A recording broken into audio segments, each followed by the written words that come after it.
Welcome to another episode of For Footballers Only. I'm Mike Idiokitas. I'm James Pinay. And today we have a special guest. Mike Bayard, Capital City F.C. Welcome back to the show, Welcome. Mike. Yes. It's been a long time coming. All right, Mike.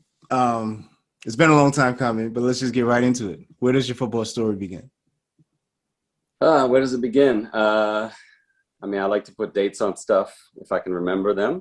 Okay. So we're talking about September 1st, maybe September 2nd. It was a Monday, 1979, Silver Spring. Wow. I was 6 years old, walked into a new school, 3 p.m. The bell rang, let out. Soccer practice was in the backfield, and it just started right there. You know, it was like, welcome to the team. Yeah. So it was a youth program, MSI, which is probably still going right now, Montgomery Soccer Incorporated. Mm-hmm. It was in its early stages probably at the time. First coach, Ruben Serafini, who went on to become a teacher in Montgomery County. Classmates on the team, Terry Hadley, Jeff Thompson, a couple guys I don't remember, but actually a couple guys that I still know to this day. And I'm approaching 50. I just gave away my secret. And that's where it all began. You know, it was just welcome to the team. That's what it was. Yeah. Wow. That's extremely unique. So you started playing football in the late 70s, early 80s in America, in Montgomery County, in Maryland. Yeah, it's football. Yeah, that was so. So this was a middle school team or elementary school team? No, I was 6 years old, first grade. Oh wow! So it's my first day of school at a new school. In fact, it was a bilingual school, so they weren't even speaking English to me. The bell rang for after class. They sent me to the back of the field, and the team was there waiting for me. You know, it was just laid out. It wasn't that I had no choice. It was just, it was like meant to be almost. Yeah. You know? So prior to that, I'm sorry, I'm cutting you off. So prior before that, Mike, before, first grade, did he, like in your community where you grew up with, were any kids out of 6 playing soccer? Soccer wasn't a thing. My family is not from the DC area. They're from New England. My dad famously tells me all the time, I never saw a soccer ball till I was 20 years old, till he was in college. There was other sports for sure. I knew plenty about other sports by the time I showed up at that field that day. Mm-hmm. I'm the youngest at the time. I was the youngest with 3 older siblings. A couple of them did play. A couple of them even went and played in college. Soccer. So, I knew it was going to happen. I remember when we moved here, we moved to this area probably a couple of years before that. And I was like 3 or 4. And we lived in a backyard where it was flat on one part and then we had a hill. And so we would set up, my sisters and I would set up goals on each side. It'd be 1-on-1. And I remember the first move I ever had, the first time I ever realized like the ball and I had a relationship, was taking my sister on 1-on-1. The goal was right behind her. And I kicked the ball up the field, past her, ran around her perfectly as if it like passed it to myself, almost like indoor soccer. You bounce it off the wall, but I passed it up the hill, rolled down. I tapped it in for a goal, and it was like, that was my goal. That was my moment. That was like the feeling of scoring a goal. I was probably 4, maybe 5 at the time. So I was excited to, I would see my sister's games a little bit. I was excited to be a part of that. And, it just like, again, it was something that was like, it was meant to be. I was meant to be on the team. Yeah.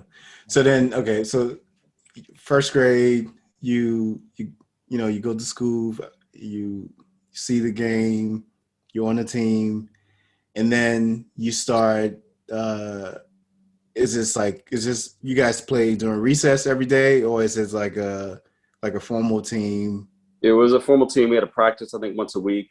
Games were on Saturday. It was typical youth thing, like, and maybe an hour practice during the week. My coach was all of maybe 17, 18 years old. He was a a freckle-faced kid in his own right. Mm-hmm.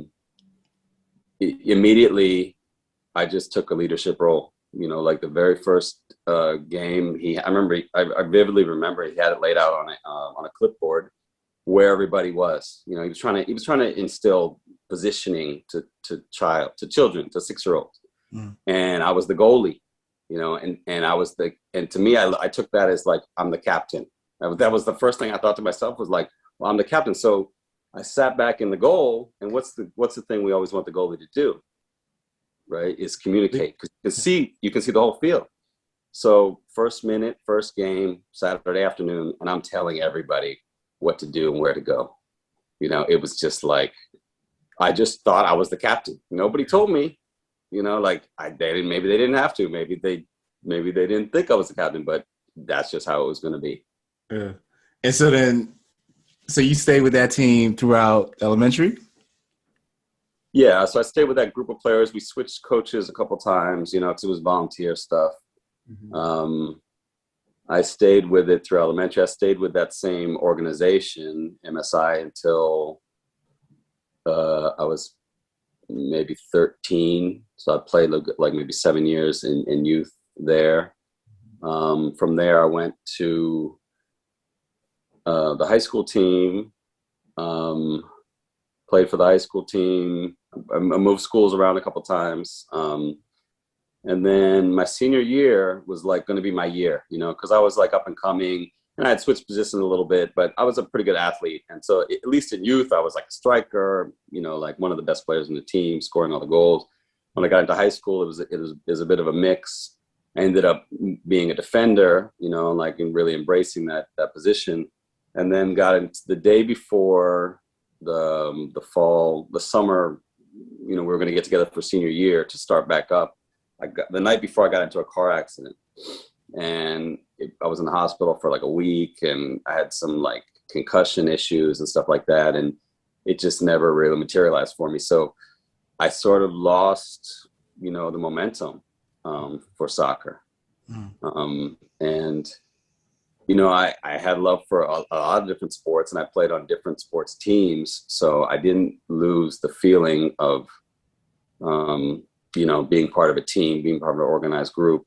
But I sort of lost it for soccer at that point, because I didn't make the team that year, and I was disappointed. Mm-hmm. So, from there, it wasn't like, I took a bit of a different route. I wasn't on a route to go to play college soccer. It wasn't even a goal of mine. That wasn't it. I still love the game. It was more of a personal relationship with it. And so, it pretty much, it didn't do much. I would play here and there. There's pickup games where people would invite me to be on like a men's team or this or co-ed team. I played with my sisters for several years on co-ed teams, and that was fun, playing with my siblings.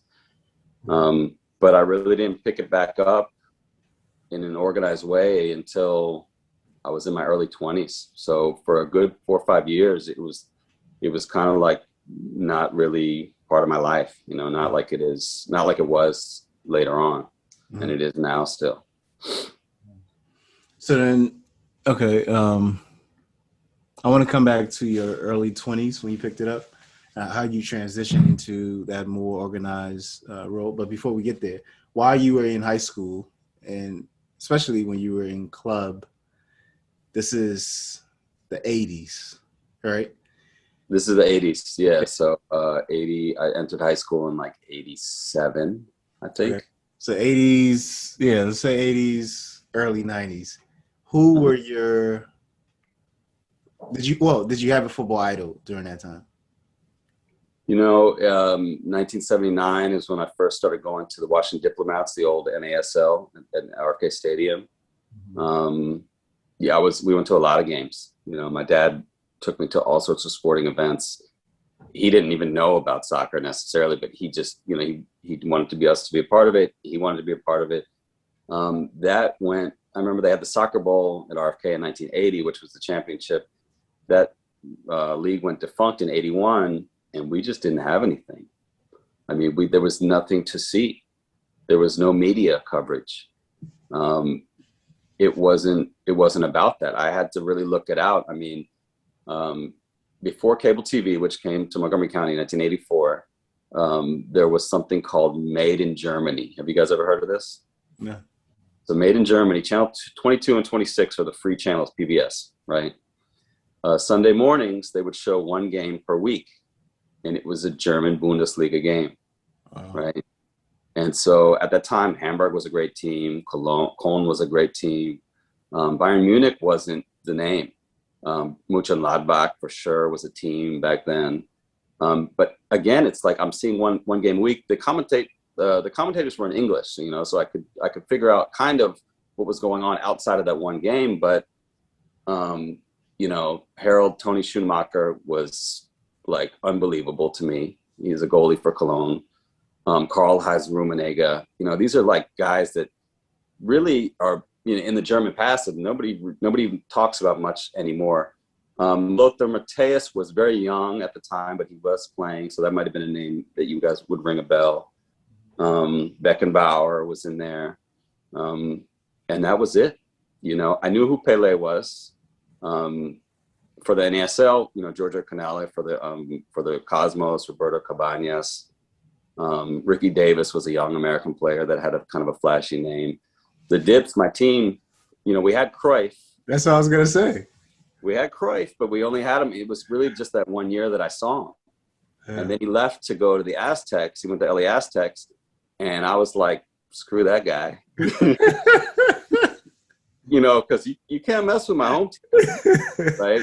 You pick a team and you stick with it. It's like, it's, you know, that's like a theme with me when it comes to soccer and choosing players and teams and stuff. Like, you know, if you're wearing my shirt, I got you. You know, if you go to their shirt, nothing. You don't get nothing. So before you go further, so you saw Cruyff play live, right? I saw Cruyff play live, yeah. What was that experience like? I mean, it was, so he was a little bit on the older side, and like subsequently I have seen some old games of his, right? And unfortunately, like the level of soccer at that time, it was like slow motion for some of these guys. Yeah. Like they played the game their whole lives. They played it at a much higher level, a much higher pace. And when they got here, it was like they would get the ball and everybody would stop and watch. The fans would stop and watch. Almost like the players would stop and watch. Like, okay, you're the marquee name. Go ahead, do your thing. And that's what it was. It was like he was on a platter for everybody to see. Yeah. Make some moves. There'd be some like oohs and ahs, you know, like Americans at that time. And it's not like that anymore, but they didn't quite understand the game like the rest of the world did, and including myself. And so we're just watching this guy, like, you know, to do something great. Like he's a highlight every time he gets it. Yeah. And that's what it was. I mean, it didn't look like he was having fun, unfortunately. Like I wish I could say something better about Cruyff because, you know, he played for one of my favorite teams. He was a great coach. He created moves that everybody followed and still talks about years after his death. Yeah. But, you know, he wasn't my guy. Wow. Wow. Especially after we went to the Aztecs, man. Why? I'm jealous that you saw a legend play live. That's crazy. A lot of legends play live, you know. Like I used to travel, you know, like before I, you know, was stable, my family and career and everything. My goals were different, and I would travel for soccer. You know, I remember I had the goal, go to Highbury. Arsenal was my team. You know, I walked into a stadium in Ajax in 1995 when they won the Super Cup. You know, when they won the Champions League as a Dutch team. You know, as a lower league team. You know, I randomly by accident walked into April 1994. Walked into, they called it the Clásico. I was in Chile, South America. Colo-Colo against La U, Universidad de Chile, right? And I didn't know anything about these teams. In fact, I mean, I knew I liked soccer, but I was just kind of led into it. It happened to be like, you know, I was going there. I was there for a couple months for a semester in college. Okay. And the guys, the Chileans were like, don't go to the game. Don't go to that game. Go to another game. Don't go to that. It's dangerous. It's going to be crazy. You don't know what you're getting yourself into. It's going to be crazy. I'm like, okay. So I go up to the game. We walk up. I have a handler, basically, this Chilean guy that I know, because he's going to basically like walk me through it and make sure that I survive. Yeah. And there was another American guy with me who knew even less or cared even less about soccer, but like he was just there. And we walked up the outside to buy a jersey. I wanted something to take home, and I picked up the blue jersey because I liked it better. The guy says, "No, you can't wear the jersey.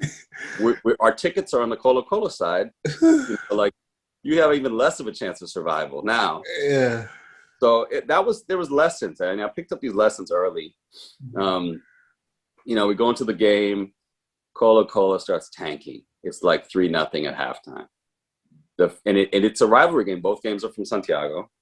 One sitting on the one end, one sitting on the other end. First time in my life, I see that they leave half the middle of the stadium empty. And I'm like, why would they do that? This is the biggest game of the year. Why don't they just sell the tickets? Like, it doesn't make any sense to me. And the guy's like, oh, no, you're going to see. Yeah. They start tanking. The fans get pissed, right? And the benches and the seats in the stadium are made of wood. Yeah. They, and the Colo-Colo mascot is like an Indian, okay? He's like a Native American Indian, South American Indian.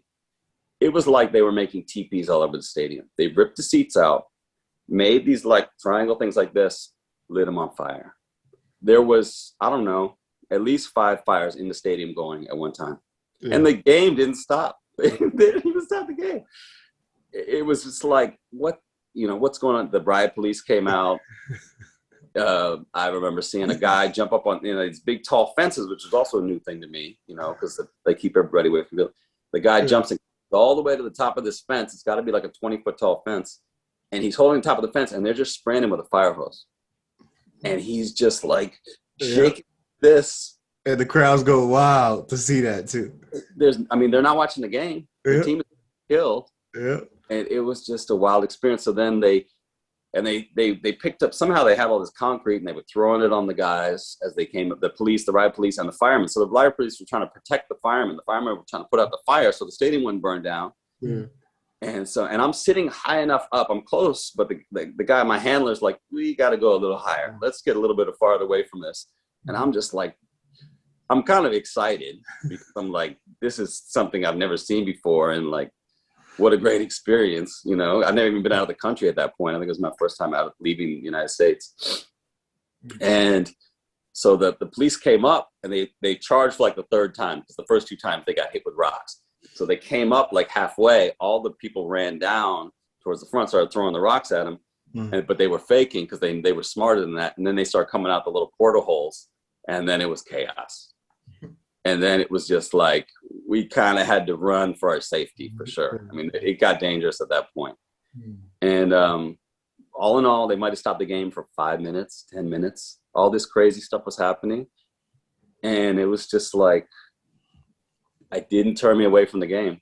It was my first experience in the game, and was like, okay, now I asked the guy, I'm like, why is it violent here? This is a game. What is it that the people need to bring this to violence?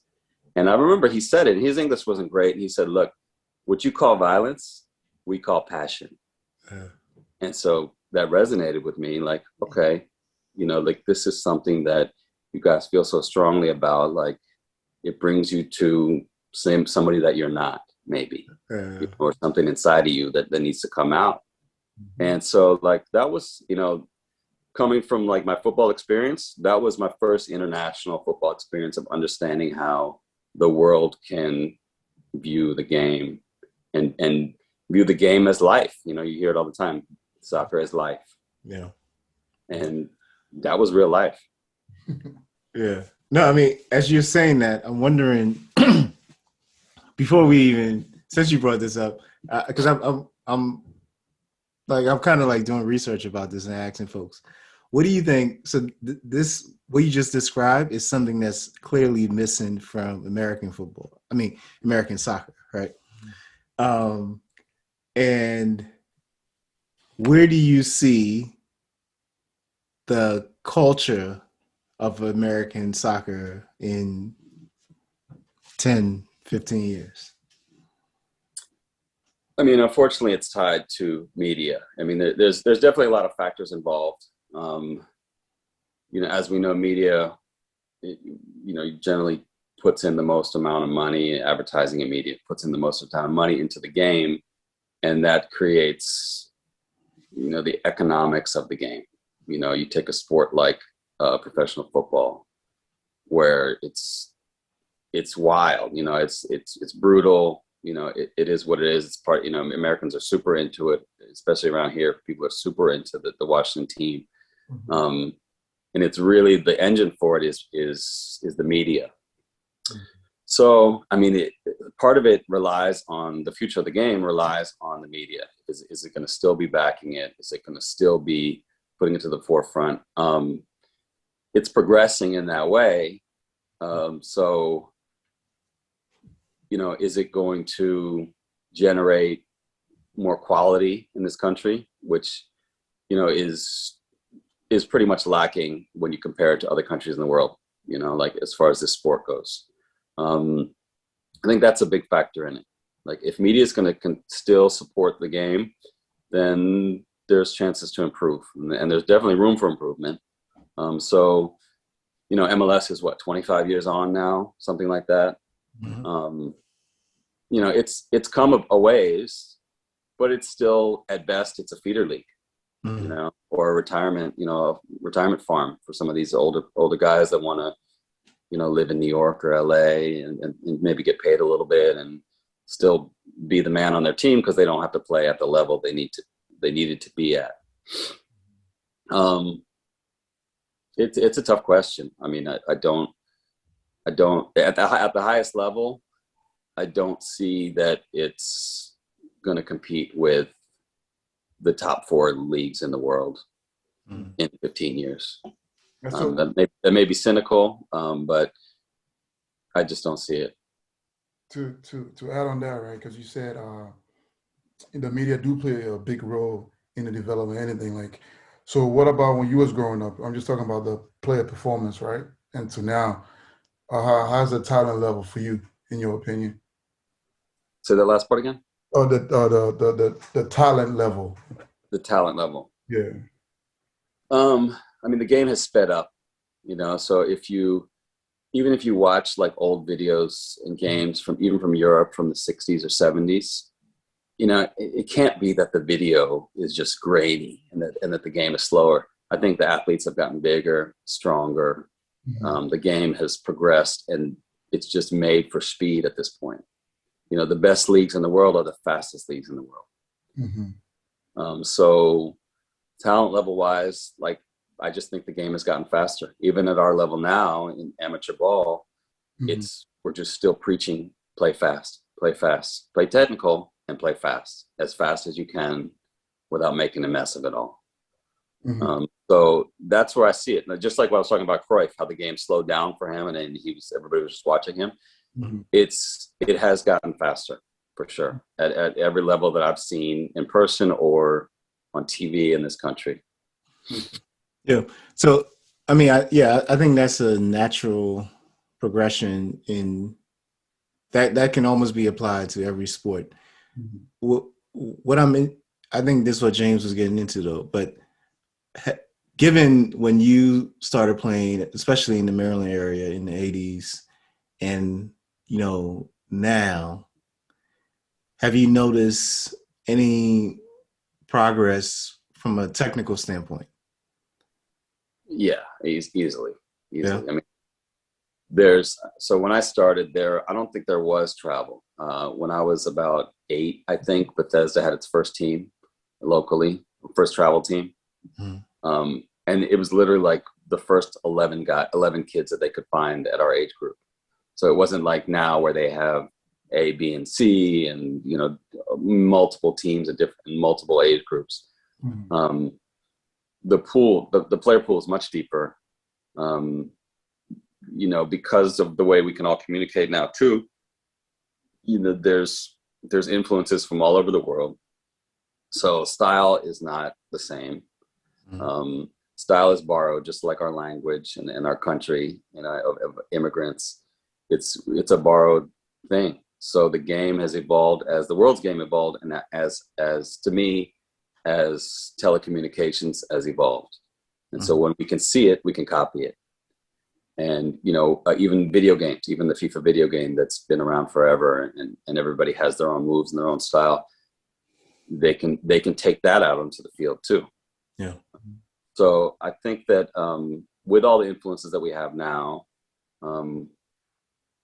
with just the masses and more into it and the support locally, it's a much deeper player pool. Mm-hmm. Now I'm gonna ask you another question, because American sports are American like winning, right? Because especially like basketball is like 3 points, football is like 6 points or 7 points, right? Maybe I think most Americans don't think soccer is that much. They can't watch it because it's only 1 point. And another question too is, I think if you have like if America can develop a player like Messi, right? Do you think people have more interest? Because a player of Messi will bring more winning to the men's side of the game. Do you think American would draw, or the media would draw more interest into soccer? Yeah, I mean, obviously, if we have a superstar that we could follow, and that everybody can identify with, speak the same language, maybe come from the same town, yeah, it's gonna generate more interest. If the national team would win something, I think that could also be something that's some momentum that we could build. Mm-hmm. That's a whole nother story, and that not that I'm really even that interested in the national team, honestly. But I think that could be something that we plant our flag with and keep it going. The player. Go ahead. No. Why aren't you interested in the national team? I mean, it's just the style is a mess. Like what is our style?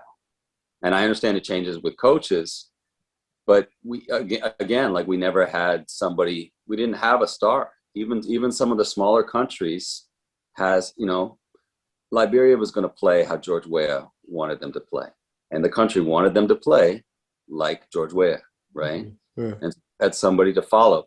Even after he retired, it was like, well, we still have to play like George Weah. Yeah. That was something that we started with. And that's, that's in our roots now. It's in our blood. Yeah.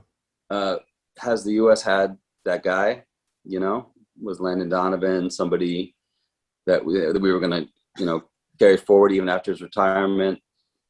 It just hasn't. To me, we don't have the leader, We have some guys, and there was a good, been some good supporting cast, and I'm not like complaining about it, but it's ugly to watch, man. It's so. I mean, you bring up an interesting point. So you think is like a lack of actual players, right? Like almost like a groundbreaking player type. The lack of that is what is kind of holding, say, the national team or the men's game back. It could be. I mean, if you compare it to other sports in this country, every sport had somebody that was the pinnacle, Babe Ruth, or Jackie Robinson, basketball, starting with Jerry West, Will Chamberlain, these are older guys, but it was something like, that was it, so we had a pinnacle, we had the best. Mm-hmm. So then it was just like, can we copy that best? Can we follow in their footsteps, and can we achieve some of the same stuff?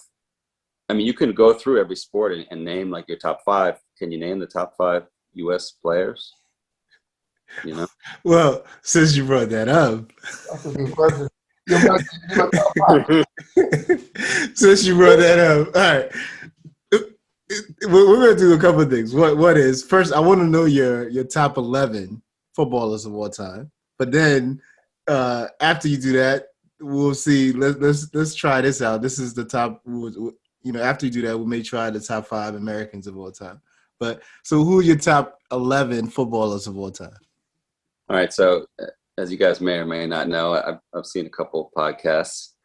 So you've been prepared. It's a question. It's a tough question. I do have a cheat sheet. I'm not going to lie.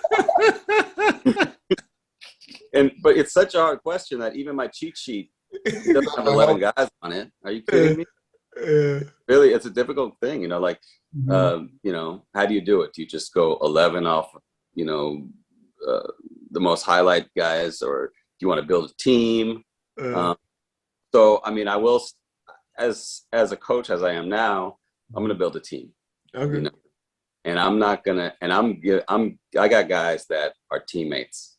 You know, I don't have guys that are out there, you know, trying to make $1 million just for themselves, and they don't care about winning anything. So, all right, we'll start in goal with my man, Harold Tony Schumacher from FC Köln from the 70s. The guy was a monster. If you ever want to go on YouTube and see the most poised, calm leader in the back, you know, he had his whole team's back.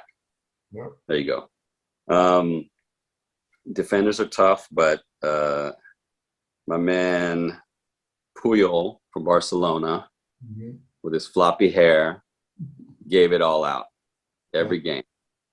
You know, not like maybe a household name, but he was there for his team every day. Let's see. So a little fancy on the left back. We'll go with Roberto Carlos. Just an unbelievable talent that, you know, at his size could dominate the game, you know, and like as crazy as he looked, as crazy as he played, it was like he just, you know, he had magic in him every time.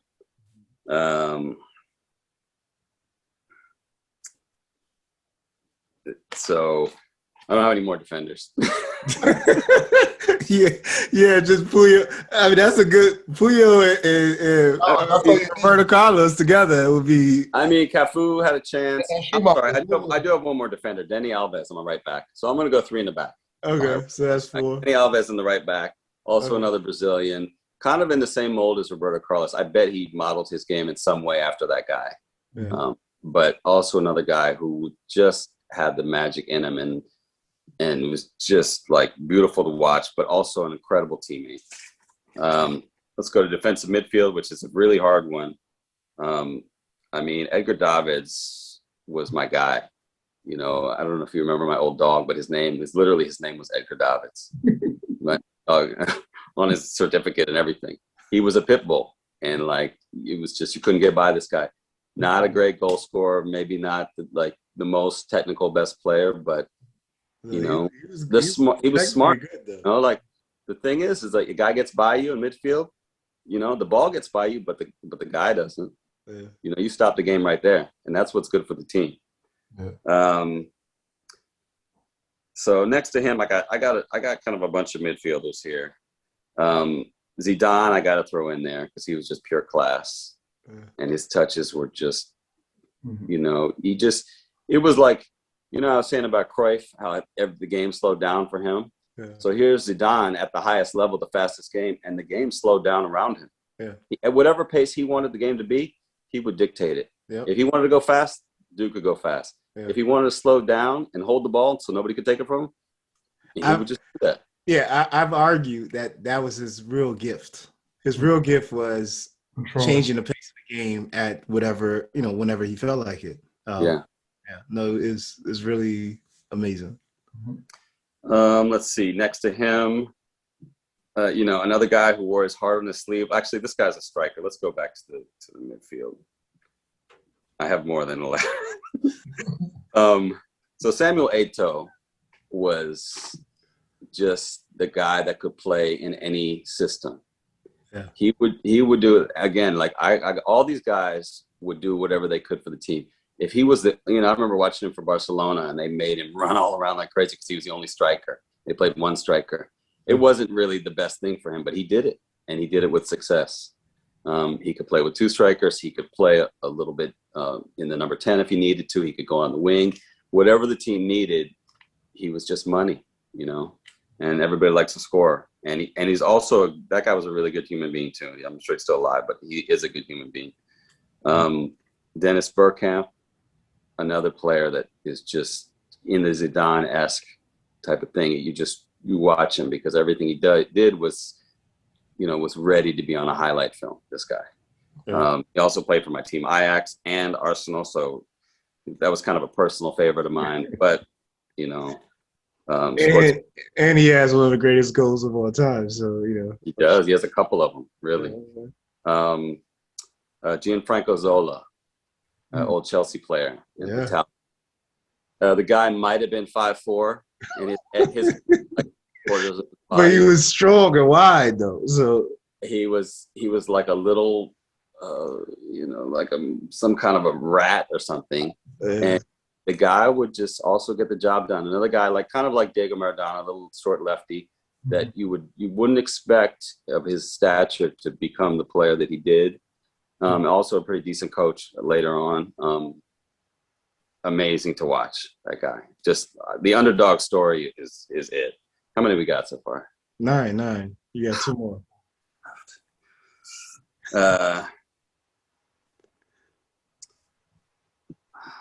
So,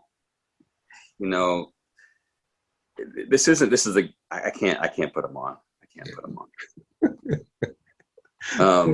You can have them as sub. Whoever you're gonna say, have them as a sub. Ronaldinho is my sub. Wow. Okay. He's not. It's not all about the team with him. Right. I love that guy. Love watch YouTube after YouTube of him. Loved his style, loved his energy, his smile, everything. I remember thinking that, where did this guy come from? I went to PSG. I went to a game in Paris when he was playing for PSG. And I'm like, did My Little Pony and Diana Ross have a love child? Where did this guy come from? And he, you could see his teeth from the third row. The third deck. You know what I mean? But just mercurial. I even learned what that word meant because of this guy. He was just on turbo mode. Yeah. When he got the ball and he wanted to go, he would just go. Now he could also stop and do this, but I loved his high gear. I loved when he got going. But he didn't make it. Sorry. I do have another striker on the list, and that's Jamie Vardy. You can put Vardy on the list and not Ronaldinho. Well, I mean, it's your list anyway. I can't say it. Okay. What do people look like? Because Vardy's a guy that you could this guy has your back. He's a bad. He's probably not a nice guy in real life. But if you were in a bar fight, this guy would stand up for you. And so he's also a beast on the field, extremely fast, physical, and he just shames defenders. You can give everything you got. James can go up against him and give him 120%, and this dude just puts you down. And he did not much. I wouldn't say he has much class. I wouldn't put him in that category, but just a beast. So I got to get Vardy in there. Ibrahimovic, he's on the bench. He's next. He might come in at halftime with Ronaldinho. This is a first. A first is you have the ballers on the bench, and then you got Vardy. And the last one is not even on my list because I'm out of players that I want on the team. The last one is my guy from Silver Spring, Jeff Thompson. He played with me when I was 6 years old. He didn't play pro. I think he played in maybe ODU. He played for the Hawks for a little while, amateur. He was my first idol that I ever looked up to.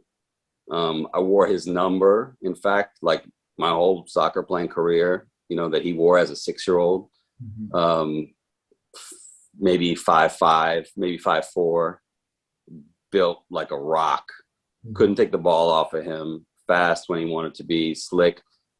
He was the first guy that I looked at, the first person I looked at and was like, that's what I want to be. So I got to give that shout out to Jeff Thompson. Never heard of him. He's in my top 11. Done. That's interesting. Jeff Thompson is a lucky guy, man. I know. He's on there, and Ronaldinho and Zlatan on the bench. That's a top list. No, but the thing is, your list says a lot about you, right? And it's something you reiterated multiple times, which is that you're interested in guys that are good players, but also great teammates. and not just, all about themselves. And pretty much, everybody you named exemplifies, like, Puyol is known for being, like, he's the commander and making sure, like, he would sacrifice everything. Like, I remember there was a game when, I'm trying to, I forgot who it was. It may have been even Iniesta was about to get a card, and Puyol ran and grabbed Iniesta, like, to make sure that he didn't say anything to the ref to get that card. Like literally, like he sprinted. It wasn't like he sprinted and grabbed him and pushed him to the side. So yeah, I mean, that says a lot about, like, all those guys you named. That's the kind of players they were. It's a team, like, it's a team sport. Yeah. And so 11 guys make up a team. It's not one guy. Now, of course, I love to watch some of these guys and, mesmerize me with their skill, but it's about, being from where I am and where I'm ever going to be. It's about the camaraderie, and it's about being part of something together.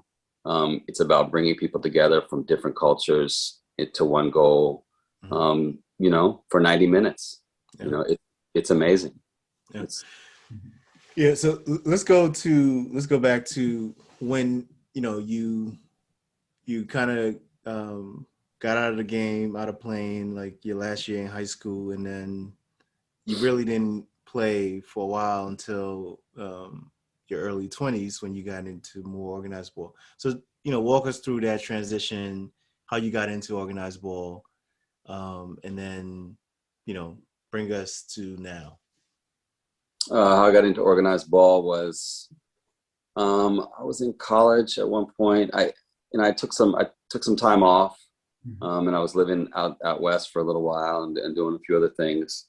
And I came back to go to Maryland, and I had a friend that I guess was on a team, I guess was on an intramural team, and they were in the finals of the playoffs or whatever. And it was at a weird time, and they were like, just come on and play. And I had some boots, I had played a little bit with my sisters and just at low level, just for fun. And I was still a pretty good athlete at the time. So I played with them, played on defense, and had a pretty good game. I think we ended up losing the game, but, like, I remember playing with these guys and knowing a couple of them, from maybe growing up, and, just having a good enough game. And they were like, well, do you want to come back? At the end of the game, it was like, well, do you want to come back and play? And I just said yes. And it was kind of like, it started from there. So that group of guys, fast forward a little bit to the point where I think that season was over, and then it became winter. And one of the guys was like, we had a local indoor soccer place, Corner Kick in Gaithersburg. It doesn't exist anymore. And said, do you want to start a team? It's a nighttime Friday night team or something like that. All we needed was like 7 or 8 guys. I can, the guy's like, I can put a couple of guys together. Maybe you can find somebody. And it just started from there. I think at the time I was a co-owner of a local business, a tattoo shop in DC. I said, I can make shirts. We can do something.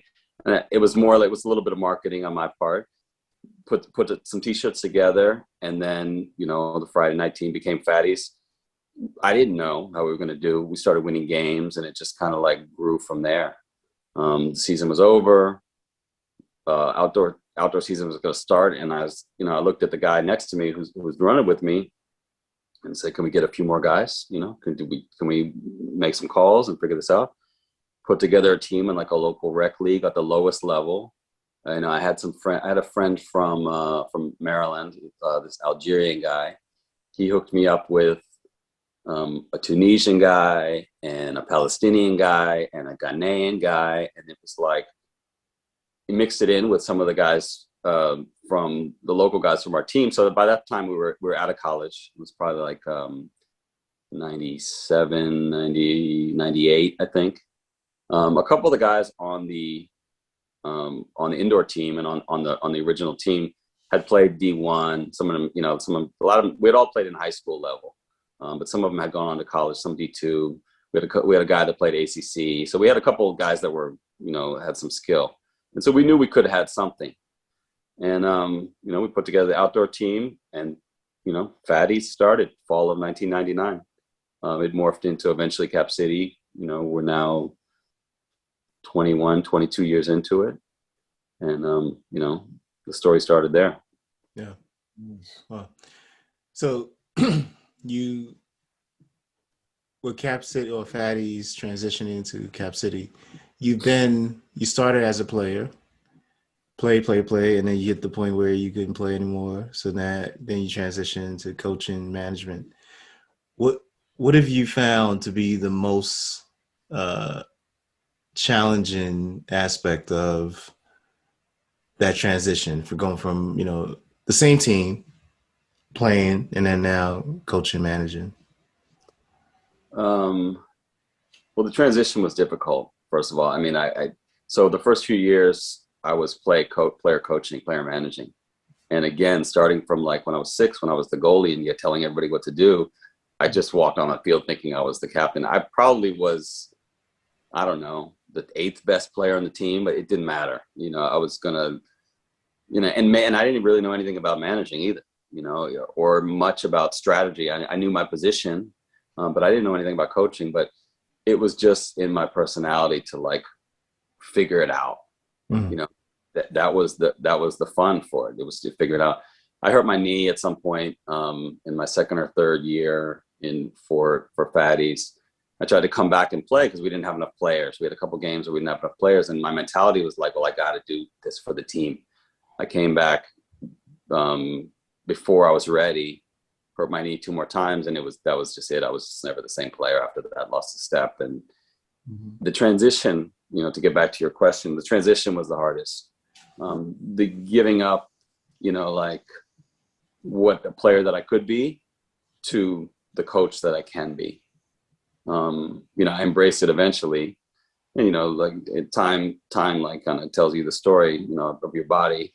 But, I played spotty, till maybe into my 40s. I mean, maybe James can tell you stories about me getting on the field, trying to, don't give me the ball. But, like just being a part of being on the team when they needed me. But that was the challenge there was the transition and the mentality of like, realizing that I wasn't going to, my best role was on the bench.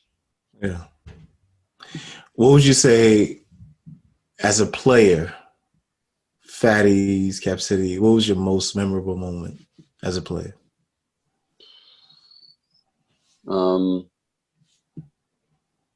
I mean, I'm not the tallest guy, so I played left back.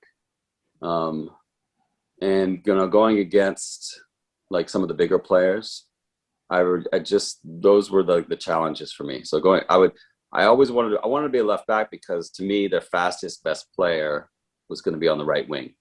Was going to be, they're going to put their trickiest, most dangerous individual play on the right wing. And I wanted to be the one to neutralize him. I wanted to learn his game. I wanted to watch his moves, and I wanted to be in his head and figure it out. Like that was really the best thing for me. So there was a couple moments, like my best moment is Fatties. I drew a penalty. I didn't score a lot of goals necessarily. But as a player, it was really like, being in the starting lineup, knowing as a player manager at the time, but knowing and being confident, knowing that I was the best left back on the team, and so like not a specific moment per se. Yeah. So, being like a team manager for Fatties or Cap City, what one of your biggest accomplishment for the team or being a manager? So, promotion was always a big thing. We moved up from, I basically knew all the leagues, the local leagues. And, when we first started, we were in the rec league. It was pretty much the basic league. There was a few other leagues that I knew that were better. And I knew that was where we could go. But the way that I wanted to get there was to win. I didn't want to, because some of these leagues are just, you buy in, you can be a part of the first division and where we are now, as long as you have the money to do it. That wasn't how I wanted to do it. And that's not how we did do it. So the goal was always win the league, and then you can go to the next one. You're not going to buy your way into anything. You got to earn it. So winning. I think we started in like third or fourth division in the rec league. We won every division till we got to the first. We won the first division.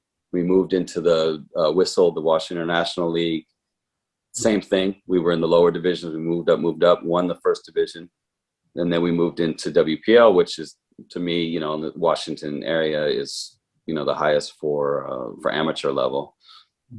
And that, you know, we started off in the second division on Saturday League, won that, moved into the first division. You know, we won that. There's no necessarily any more ceiling to go, but that was it. You know, the accomplishment was earn your way. Yeah. And then we made it up to the first division, and we're still fighting every Sunday. As a manager, well, can you think of your worst mistake thus far? Yeah, for sure. I mean, you have to divide. You can be friends after the game, you know. And so, like, even if you're buddies with a guy, you drove to the game with him, maybe you had dinner with him and his family. You know, the worst mistake you can make is picking favorites off the field. You know, everybody has to earn what they do on the field, and they have to earn it every week. You know, if they played great a month ago, but the last 2 weeks they haven't been playing great, that's not the choice. And so, yeah, I made some mistakes. You know, I learned the hard way, but, you know, like picking favorites off the field, if you know what I mean. Mm-hmm. Yeah. Speaking of favorites, we were supposed to do this, but we got sidetracked. Your top 5 favorite Americans football. I have no idea. Who's my top 5 favorite American? We have goalies. So Casey Keller was a badass. Okay. Right? Casey Keller has got to be one of the top 5. Okay.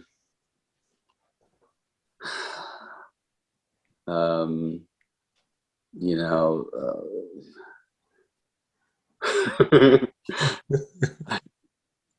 it's more like, who's my top? You know, who's the guy? Claudio Reyna, the guy who's the dad of the guy for Dortmund right now. Yeah. I guess I'll throw him in there. You know, Landon Donovan, Clint Dempsey. Okay. I did like Clint Dempsey. Okay. There was another guy. Who was he? He was from Texas. What was his name? He's a blonde guy. He was a real jackass. But he was just kind of like Alexi Lawless? No, it wasn't Alexi Lawless. What was his name? I thought his name was Clint something too. I only got 4 for you, man. Okay. So what about Tim Howard? No. Who? Oh, Tim Howard? Yeah. Yeah, he kind of petered out a little bit. He wasn't really one of my favorites. Okay. Yeah, actually, as you're saying this, I was wondering, you know, you didn't name any of the women, you know. Oh, I mean, if you want to talk about women. No, I'm just saying the American footballers, you know, like, you know, I mean, the American women have, you know, they have some ballers, to say the least. I mean, my sister was pretty good. You keep it in the circle. I see. I'm not easily impressed. You know. Okay. I hear you. But are you telling me? Are you telling me that? Huh? You have top 5 Americans? Top 5 Americans? Yeah, I want to hear yours list. I have my list too. All right, I'll say Tim Howard. Mm-hmm.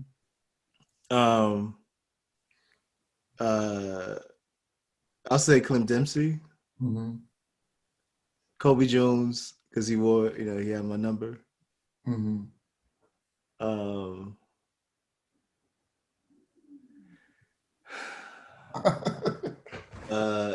If we're talking about American men, I mean, if we can mix it, I'll put Mia Hamm in there. Mia Hamm.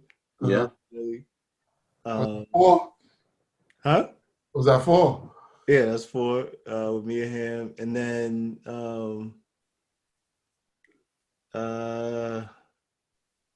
let's put Pulisic in there. You know, why not? Oh, you gonna go with a Jewish joint? Yeah. I'll go with Michael Beasley. Mm. Oh yeah. DeMarcus Beasley.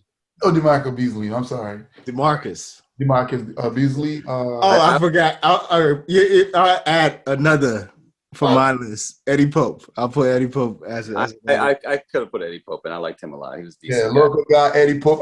That's on my list. Tim Howard, of course. Was that 3? Yeah. Dempsey 2, of course. And then me and him. Yep. All right. Solid. Yeah. Okay. Yeah, I could put Kobe Jones in there. He was a good guy. Yeah. DeMarcus Beasley as well. He's a great team player. Yeah. I think I started liking him more when he got older, when he switched his position playing left defender. I was like, whoa. Yeah. No, yeah. Beasley was tough. But I mean, you see how hard that is to answer. Yeah. I mean, it's not just that you only have to keep it to 5. It's like you have to get to 5. Yeah. It's not You know, yeah. I mean, I think your point though is part of it. It is, you know, media, right? Like, so it's not they're not at the forefront of our mind. You know what I mean? Like when we are thinking of footballers, and you have such this tiers, you know, like, so even if we were to name like the top 50 strikers, we could, like, you know what I mean? Like, we could, right. we could come up with a list, and it may only be, it'll end up being like the EPL players and maybe La Liga and a few Serie A. Like, we won't even get to the Bundesliga. Do you know what I mean? Like, and so, or even like, you know, the Brazilian league or the Mexican league, you know, like, and so I think that's a big part of it. It is, you know, to your point, it is media. And at the forefront, we know of, you know, these guys, the guys that played at the bigger clubs, you know. So, yeah, I mean, I would think, given, you know, the popularity of the game globally, and, you know, the fact that there are a few American players, you know, making their way into the bigger clubs now, there should be more media and marketing around like football, and to, you know, to get these names out there, both for the men and the women's game, you know, especially given how, like, you know, the American women game is so far ahead than all the other, you know, women. So, like, I would think there should be like a concentrated push, you know, like, so all, like, girls all around the world should know all the American, you know, footballers, like the American women footballers, for instance, and imitate them. And, you know, we do the same thing. And so, yeah, I mean, it needs to be, the media plays a huge role. I bet they do. I bet if you ask, you know, a girl from around the world, what's your top 10 female players of all time, you know, there's going to be several Americans on that list. Yeah. A lot of it had to do with media, and, you know, had to do with the early success of the national team. But you're right. Like, we know what we see, you know, and we don't know what we don't see. There's amazing players out there that we don't get to see. You know, I used to joke with the African guys on the team. I'm like, you know why, you know, the African teams never win the World Cup? You know, because their best players are driving taxi cabs in DC, the guys you never heard of, you know, like, and you see them on the field I see them on the field sometimes on the Sunday, and be like, where did this guy come from? How do you get so good? What great team did you come from? Yeah. And they did, you know, they came over here for different reasons, and they left that dream where it was, maybe, and, you know, maybe they're still pursuing it a little bit here, but we're never going to be able to see that. Yeah. No, yeah, I mean, you know, the obvious is you have most of the European teams that have won anything wouldn't have won it without Africans. I mean, and I'm not even talking about even just the modern game. You can go back to when Portugal won, you know. Right, Eusebio. Yeah. But yeah. No, I mean, it you know, it is a big thing, and given that the media companies are predominantly in the West, you know, in America and in Europe, I would think, it's actually something I've been thinking about as well. Like, for instance, like, so the fashion of football, like jerseys and all this stuff, right? All these big companies are American-based companies, right? So Nike, in particular, and Nike makes great jerseys for these other clubs in these countries, right? And then you look at the U.S. the U.S. jersey, and I'm like, why is it just this basic?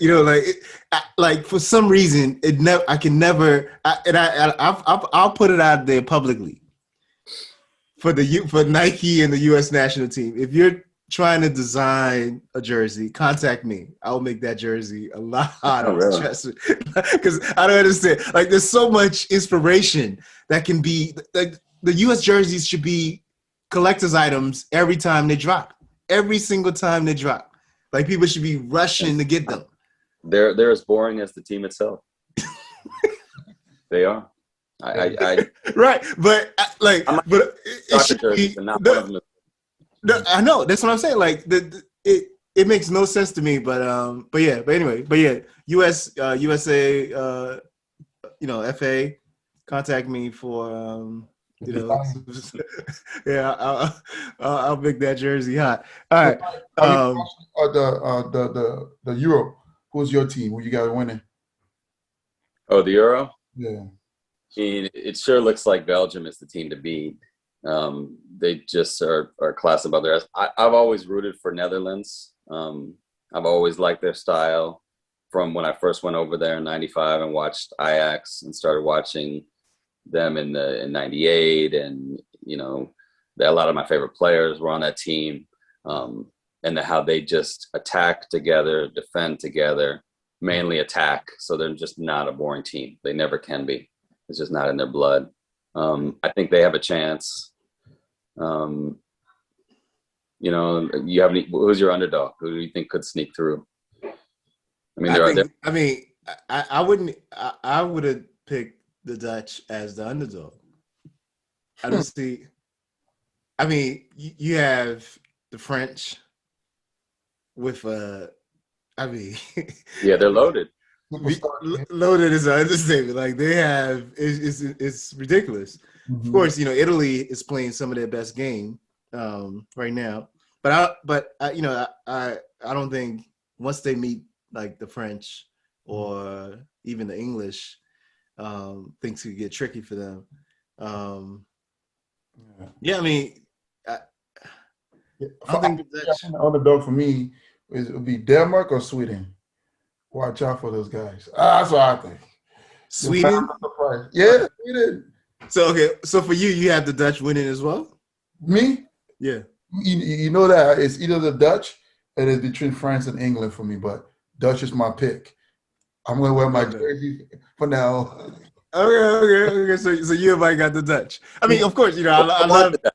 I love the Dutch, and I want them to win as well. But I think France is just too stacked. England has some secret weapons. England might be surprised. Yeah, England has some secret weapons. Defense. Think defense. Germany is Bayern Munich on steroids. Germany is pretty much Bayern Munich and Chelsea mix. You know what I mean? Like, they're ready to go. Italy. Like, so there's those top four. And then there's the Dutch, I would say. But yeah, I just go with the Dutch because that's what I want to win.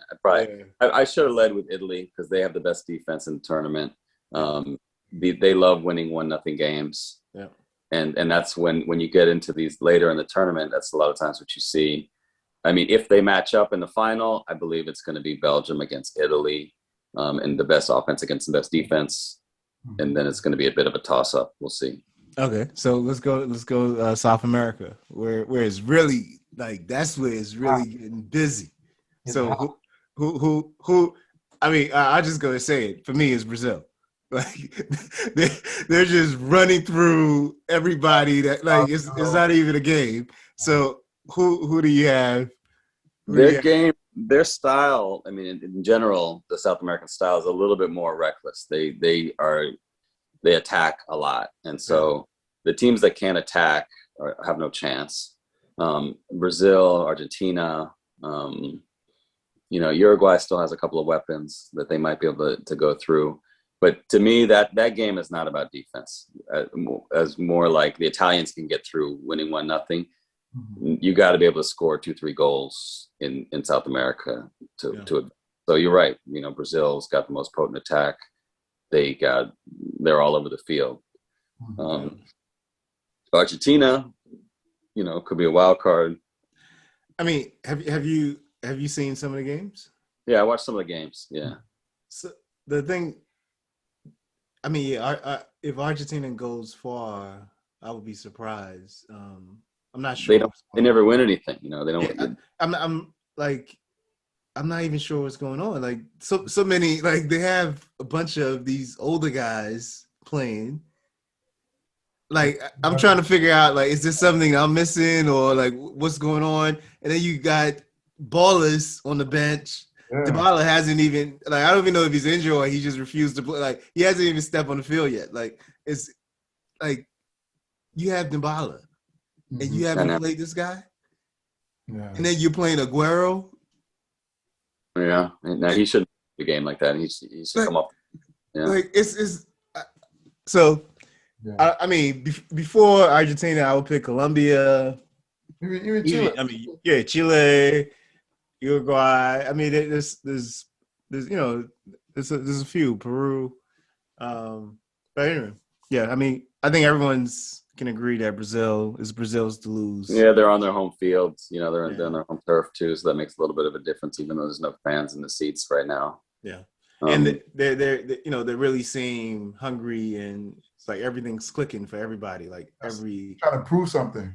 Yeah, like they need it. They need the distraction. They still have health issues down there, serious health issues. Yeah. So it would be good for a boost for their morale in general. Yeah. So I'm rooting for them. I'm not a Brazil fan. Really? No, I'm not.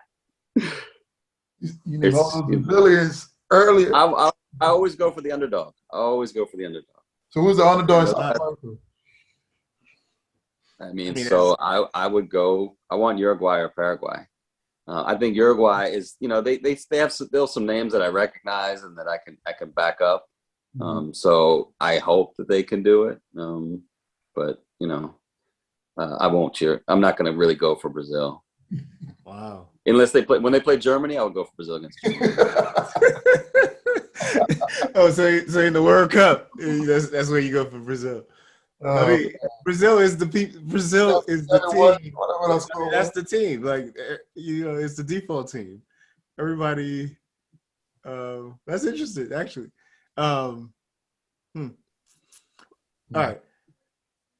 What would you say? Like you've played, you've been around the game for pretty much all your life, right? So since I mean, even before you started playing at 6, your older siblings play, and you've been in more of a management, leadership role for a while now. What do you want your legacy in the game? What do you want it to be? I want to be known for the team that plays 90 plus minutes. I want to be the team where you wake up the next day and you remembered, win or lose or draw, that you played us. I want to get a group of guys together from wherever and get them on the same page and, form what it is in my mind as a team. So, I want to be, I don't want to be the flashiest team. I don't want to be the prettiest team.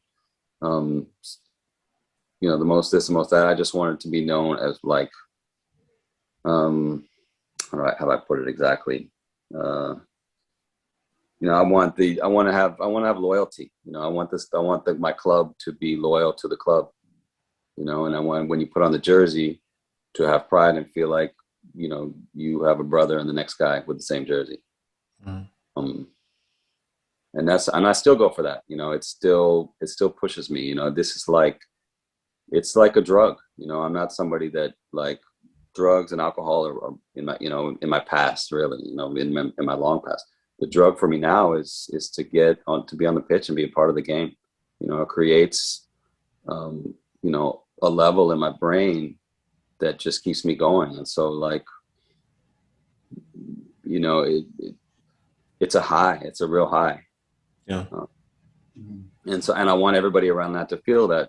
You know, I want to portray that and lead with that, and I want everybody else to feel that too, and really and have the passion be there. You know, for 90 minutes, and then, you know, this is the ceiling for me. You know, it always was. And you know, you guys, you know, probably had aspirations and had some experiences at higher levels and professional levels, and, you know, national levels, and that was never it for me. You know, it ended with Sunday night, and it's, to me, it's valid. You know, I'm just as much into it as, you know, as a player that is getting paid, and as a coach that's getting paid. And so, like, you know, I feel like the game has given that to me, and that, you know, I'm going to give it back to the game, and I'm going to try to spread it as long as I can. Yeah. So to add on that, Mike, right, with all the expansion going on in the MLS, what do you see, anything with Cap City in the future?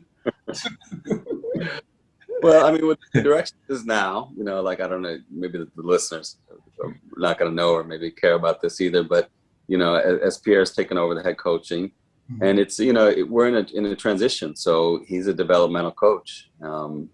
He coaches youth, and he tries to bring youth up and take them to the next level. And we're not that level. You know, there's levels beyond us.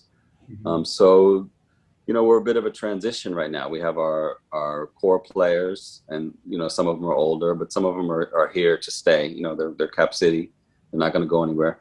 And then we have the players that are going to come through. We want to develop, and we want them to go on.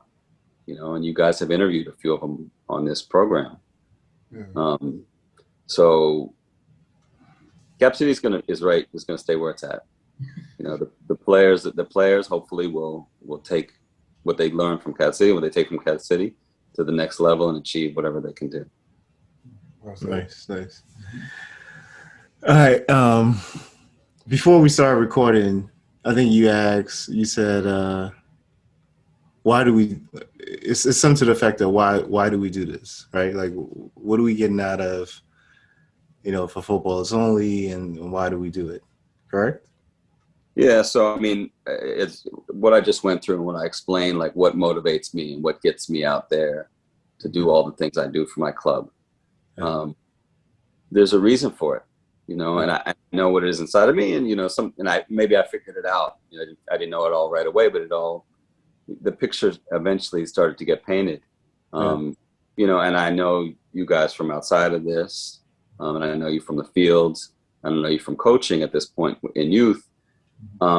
This is a relatively new way to see you guys. And it just made me think, like, what is making you guys do this? What is it that you're looking for? What are you searching for? Yeah.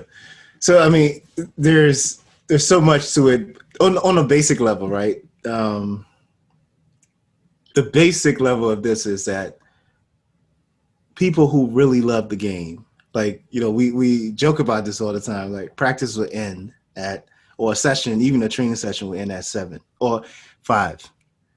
And then 6:30 comes along. And you know, I'm supposed to be somewhere, or you're supposed to be, or James is supposed to be, and then 7 come along, and then the person is calling us, you know, I'm waiting for you. And we're still there at the field talking football. Do you know what I mean? Like, and so that's the basic level. It's just like, there's such a deep interest in the game and everything around it, like this social capsule that we enjoy, right? So just talking football on a basic level and socializing with other folks who enjoy it as well. There's that aspect. Another big aspect of this is that this is a forum to provide a voice to folks who, for, you know. Let me help you. Like the taxi driver you mentioned earlier. Exactly. Right. So, like, yeah, the taxi driver, you, I mean, you can just go down the list, right? Like, so, you know, generally, and we talked about this really, you know, in media, there's the 20 stories that everybody knows, right? So everybody knows, say if you talk about football in this area, everybody knows Freddie Adu, right? But as you can imagine, there's so many rich, diverse, nuanced stories about football that will resonate with a lot of folks, but nobody really, no one has even heard of this story, right? And until there's a forum that connects the dots for folks, then all of a sudden people realize like, oh, I didn't have to be I don't know, like a 5'10" African guy that's all muscle to say I'm a footballer or whatever it is. Like, and I didn't have to play pro or play D1 college to say I'm a footballer. Like, you stopped in early high school or late high school, and then you picked up again, later in your early 20s, etc. And you're still deeply involved in the game day to day. And that's a story that needs to be told and will resonate with someone, right? Like, it doesn't, the point that a big point for us is that we're not necessarily going for like the popular big story, all the time, whatever it is, right? Like the guy or the girl that everybody knows and they're a big name. No, that's great. You know what I mean? Like, we will enjoy having those conversations and telling those stories as well. But we also enjoy, like for me, I enjoy learning about like the person that was just looking out their window. They're from a suburb in, I don't know, Ohio, whatever it is. And they started seeing people kicking the ball and they went playing, and they've been playing. They've never played at a high level, but they love the game. And they love talking the game, and so for me, like, all of that adds to the story, adds to the richness and make the story more dynamic. And part of the reason for that aspect is because there's so many guys and girls, like part of the coaching circle, right, and the playing circle that we know, that have this deep frustration about, like, they never reach their, like, to the cab driver, analogy, they never reach their, the pinnacle or like their true potential for a myriad of reasons. And because they never reached that, pro or playing in Europe, etc., they've been looked at as not like, not a footballer or whatever it is, but they're a footballer. And so this is what we get out of it. I mean, for me, that's one of the big things I get out of it. Like, allowing folks to share their stories, serving as an unfiltered voice for you to tell your story, because I think it's extremely important for folks to have ownership of their stories and to have their stories told.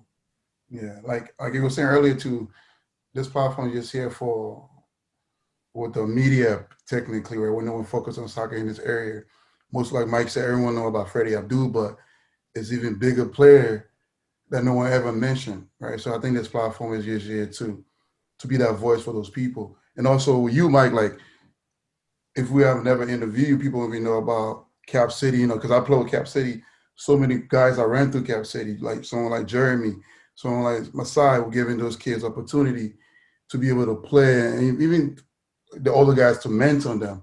Like I think Jeremy mentioned that a couple of times. So we're just here to be a voice for the voiceless in certain point, right? Because especially in DC, basically, there's so many nationality here, so many like folks that love football, right?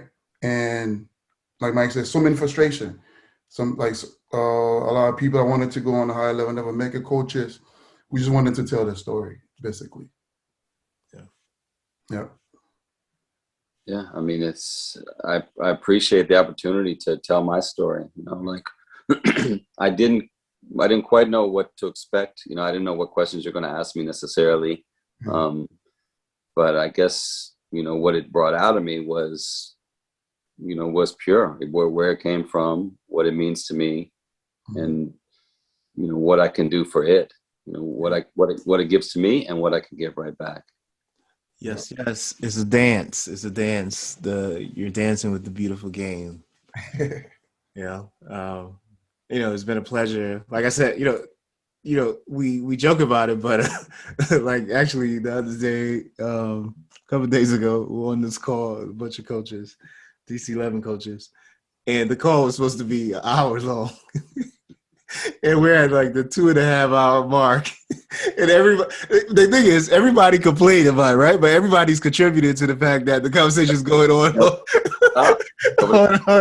Everybody's, I gotta drop, but everybody's going. So like, it's really like I say it all the time. If we had like a document, like someone with a camera following up, like people would be like, how is it possible that these guys can talk about this game in so many different ways?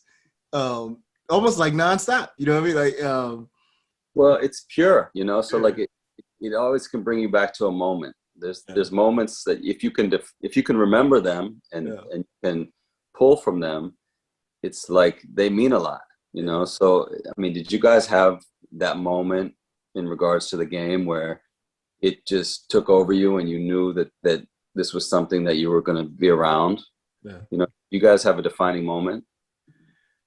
I mean, see, it's for me, and maybe the same for James. It's like because we grew up in a culture that is so immersed in the game, and it's not just the pop culture. It's like similar to your experience in Chile. Like it's the actual culture, like so like the family, like the way family relates, the connections we have, the social events, like so it's like it would actually be hard to think of a time when we weren't, like when I didn't view the game as like like food almost, like the way so much of culture is based around food and the gathering and the community, etc. So it's similar to that for like a lot of Africans and Caribbean and Europeans, South Americans and stuff. So that's for me, that's how it was with football. And then I mean, you equate football to family, friends, like any something that you love, language, language, So like for me, it's see, it wasn't. I mean, now I think around the world, outside of America, there's like another sport, right? Yeah.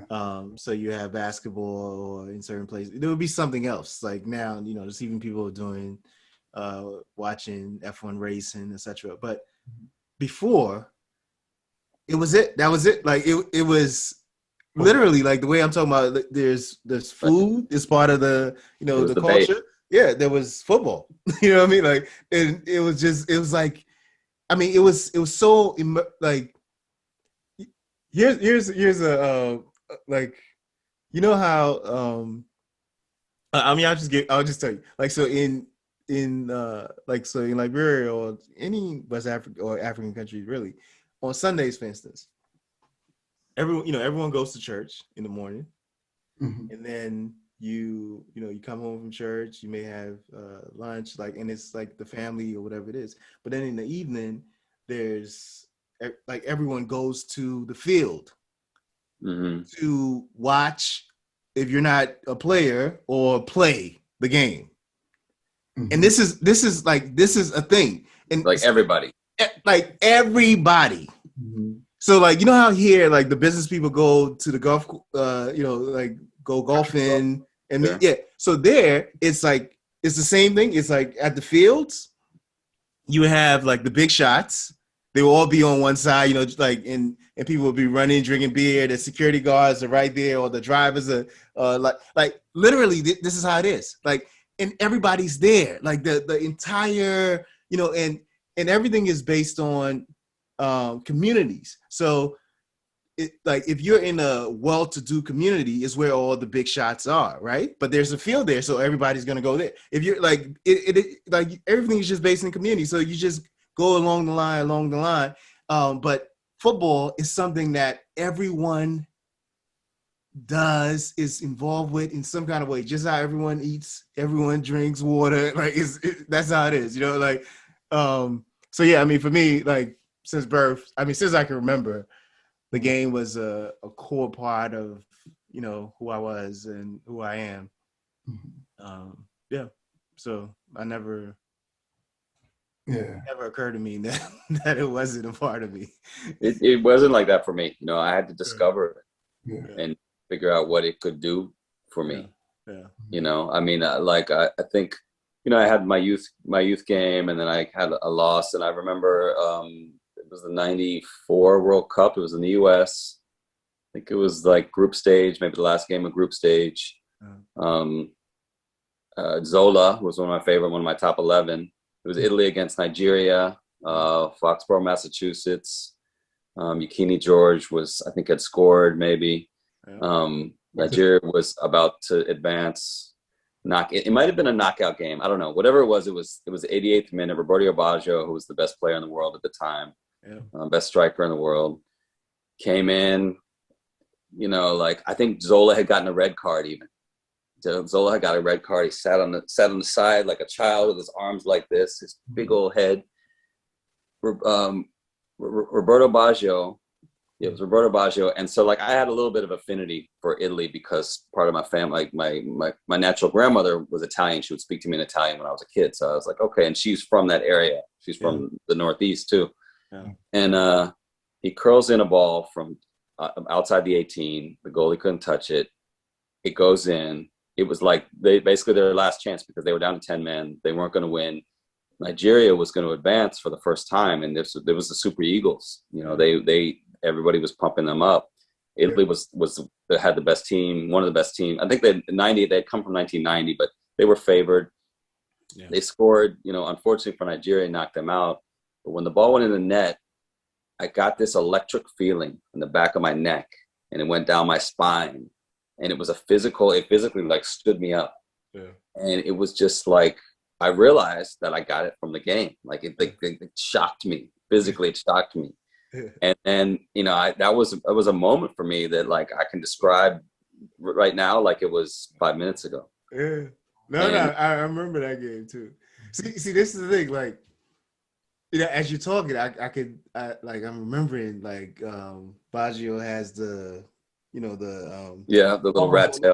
The rat tails, you know what I mean? Like got 3 of them.